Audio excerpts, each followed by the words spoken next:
വീണ്ടും വചനധ്യാനത്തിലേക്ക് സ്വാഗതം. യേശു കർത്താവെ നന്ദി, യേശു കർത്താവെ സ്തോത്രം. ഹല്ലേലൂയ. ഇന്ന് നമ്മൾ വിചിന്തനം ചെയ്യുന്ന വചനഭാഗം വിശുദ്ധ മത്തായി എഴുതിയ സുവിശേഷം 14-ാം അധ്യായം 22 മുതൽ 36 വരെയുള്ള വാക്യങ്ങൾ. ഇതിനകത്ത് ശിഷ്യന്മാരിങ്ങനെ ഒരു വഞ്ചിയിൽ പോവുകയാണ്. കർത്താവ് അവരോടുകൂടെ യാത്ര ചെയ്യുന്നില്ല, ആ വഞ്ചിയിൽ കയറിയിട്ടില്ല. അപ്പം ഇവരിങ്ങനെ യാത്ര ചെയ്തു വളരെ രാത്രിയായി കഴിഞ്ഞപ്പോൾ കർത്താവ് വെള്ളത്തിലൂടെ നടന്ന് ഇവരുടെ അടുത്തേക്ക് വരികയാണ്. അപ്പോൾ പത്രോസ് പറഞ്ഞു, ഞാൻ നിൻ്റെ അടുത്തേക്ക് വരട്ടെ, ഞാനും വെള്ളത്തിൻ്റെ മുകളിലൂടെ നടന്ന് നിൻ്റെ അടുത്തേക്ക് വരട്ടെ. കർത്താവ് പറഞ്ഞു, വരിക. അപ്പോൾ ഇവൻ കർത്താവിനെ നോക്കിയിട്ട് കർത്താവിൻ്റെ മുഖത്തേക്ക് നോക്കി വെള്ളത്തിൻ്റെ മുകളിലൂടെ നടക്കുകയാണ്. കർത്താവ് ചെയ്ത അതേ പ്രവൃത്തി തന്നെ ഇവനും ചെയ്യുവാൻ സാധിക്കുകയാണ്. പക്ഷെ പെട്ടെന്ന് ഒരു കാറ്റടിച്ചു. ഇവൻ്റെ ശ്രദ്ധ കർത്താവിൽ നിന്ന് മാറിപ്പോയി. ഇവൻ ഭയപ്പെട്ടു. അപ്പോൾ ഇവൻ വെള്ളത്തിൽ മുങ്ങിത്താഴാൻ തുടങ്ങി. അപ്പോൾ വീണ്ടും കർത്താവിനെ വിളിക്കുന്നു, കർത്താവെ എന്നെ രക്ഷിക്കണമേ. അപ്പോൾ കർത്താവ് ഇവൻ്റെ കൈക്ക് പിടിച്ച് ഇവനെ ഉയർത്തുന്നു. എന്നിട്ട് വഞ്ചിയിലേക്ക് കയറുന്നു. അപ്പോൾ കാറ്റൊക്കെ ശമിക്കുന്നു. അപ്പം ആ സമയത്ത് കർത്താവ് പറഞ്ഞ ഒരു വാക്കുണ്ട്, അല്പവിശ്വാസി. ഞാനല്ലേ നിന്നോട് പറഞ്ഞത് നടന്നു വരാൻ, പിന്നെ നീ ഒരു ചെറിയ കാറ്റ് കണ്ടപ്പോഴേക്കും നീ ഭയപ്പെട്ടത് എന്തിന്? നിന്റെ വിശ്വാസം 100%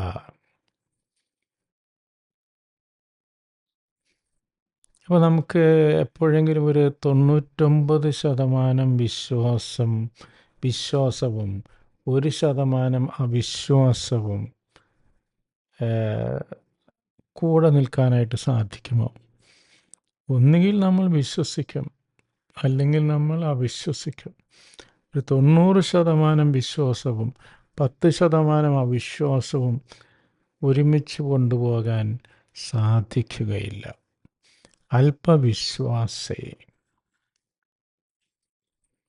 ഇപ്പം കർത്താവ് ഈ വചനം നമ്മളോട് തന്നെ ചോദിക്കുന്ന ഒരു ചോദ്യമുണ്ട്, നിന്റെ വിശ്വാസം എത്രത്തോളമുണ്ട്? നീ 100% കർത്താവിൽ വിശ്വസിക്കുന്നുവോ?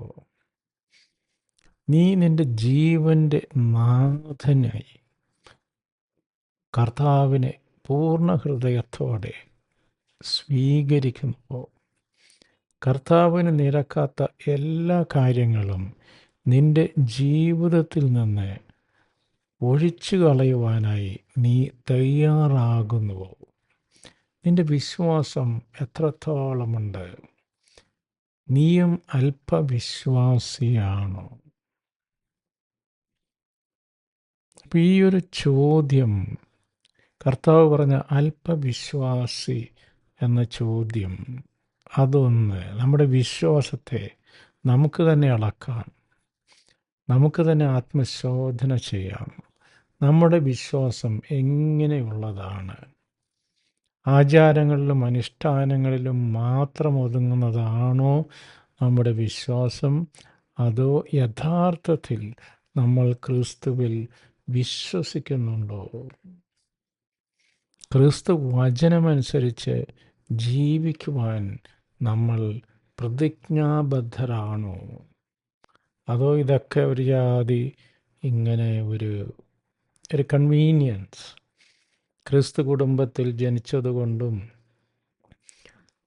പള്ളി പോകുന്നു, ക്രിസ്തു മതവിശ്വാസി, അങ്ങനെ ആചാരങ്ങളും അനുഷ്ഠാനങ്ങളും മാത്രമായിട്ടാണോ നമ്മുടെ പോക്ക്? അതോ നമ്മുടെ വിശ്വാസം തീഷ്ണതയുള്ളതാണോ? 100% കർത്താവിൽ നമ്മൾ വിശ്വസിക്കുന്നുണ്ടോ? ഞാൻ തിരിഞ്ഞു നോക്കുമ്പോൾ പല ജീവിത സന്ദർഭങ്ങളിലും വേറെ യാതൊരു മാർഗവുമില്ല എന്ന അവസ്ഥകളിൽ കമിഴ്ന്നടിച്ച് വീണ് ആബാ പിതാവേ, ഒരു വഴി ഞാൻ കാണുന്നില്ലല്ലോ എന്ന് പറഞ്ഞ് കേണപേക്ഷിക്കുന്ന അവസരങ്ങളിൽ അവൻ കൈപിടിച്ച് നയിച്ചിട്ടുണ്ട്. അപ്പം അതാണ് കർത്താവിൻ്റെ പ്രോമിസ്. ഇവിടെയും പത്രോസ് പെട്ടെന്ന് ശ്രദ്ധയൊക്കെ മാറി, കാറ്റിലോട്ട് ശ്രദ്ധ പോയി, കർത്താവിൽ നിന്ന് ശ്രദ്ധയെടുത്തു, ഈ ലോകത്തിൻ്റെ കാര്യങ്ങളിലേക്ക് ശ്രദ്ധ പോയി. അപ്പോഴേക്കും അവൻ മുങ്ങിത്താഴാൻ തുടങ്ങി. അവൻ വീണ്ടും വിളിക്കുന്നു, കർത്താവേ, ആബാ പിതാവേ, രക്ഷിക്കണമേ. കർത്താവ് അവനോട് ദേഷ്യമൊന്നും കാണിച്ചൊന്നുമില്ല. ഉടനെ കൈനീട്ടി കർത്താവ് അവനെ രക്ഷിക്കുന്നു. പിന്നെ ഇവിടെ സിംബോളിക്കായിട്ട് വേറൊരു കാര്യം കൂടെയുണ്ട്. കർത്താവ് ആ ബോട്ടിൽ, ആ നൗകയെ കയറിയപ്പോൾ കാറ്റും കോളും ശമിച്ചു. അപ്പോൾ നമ്മുടെ ജീവിത നൗകയിൽ കർത്താവിന് എത്ര സ്ഥാനമുണ്ട്? നമ്മൾ കർത്താവിനെ വിസ്മരിച്ചുവോ? അതോ കർത്താവിനെ ഒരു നെയിം സേക്ക് ആയിട്ടാണോ നമ്മൾ കർത്താവിനെ അവിടെ പ്രതിഷ്ഠിച്ചിരിക്കുന്നത്?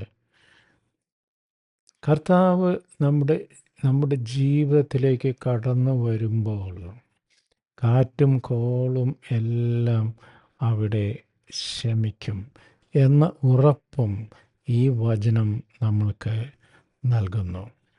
നമ്മുടെ വിശ്വാസത്തെ 100% വിശ്വാസമാക്കി ഉയർത്തുവാനുള്ള വിവേകത്തിനായി, ശക്തിക്കായി നമുക്ക് കർത്താവിനോട് പ്രാർത്ഥിക്കാം. അബ പിതാവേ, ഞങ്ങളുടെ വിശ്വാസത്തെ വളർത്തണമേ. നീ എന്നിൽ വളരുകയും ഞാൻ കുറയുകയും ചെയ്യട്ടെ. എൻ്റെ ജീവിതത്തെ, ഞങ്ങളുടെ ജീവിതത്തെ ഞങ്ങൾ അങ്ങേക്ക് ഭാരമേൽപ്പിക്കുന്ന കർത്താവേ, അങ്ങേക്ക് ഇഷ്ടമില്ലാത്തതെല്ലാം ജീവിതത്തിൽ നിന്ന് നീക്കിക്കളയുവാനുള്ള കൃപയ്ക്കായി, ശക്തിക്കായി, 100% അങ്ങയോട് ചേർന്ന് നിൽക്കുവാനുള്ള കൃപയ്ക്കായി ഞങ്ങൾ അങ്ങയോട് അപേക്ഷിക്കുന്നു. ആമേൻ. ദൈവം നമ്മെ എല്ലാവരെയും സമൃദ്ധമായി അനുഗ്രഹിക്കട്ടെ. God bless. നിങ്ങളും എനിക്ക് വേണ്ടി പ്രത്യേകം പ്രാർത്ഥിക്കുമല്ലോ. ആമേൻ.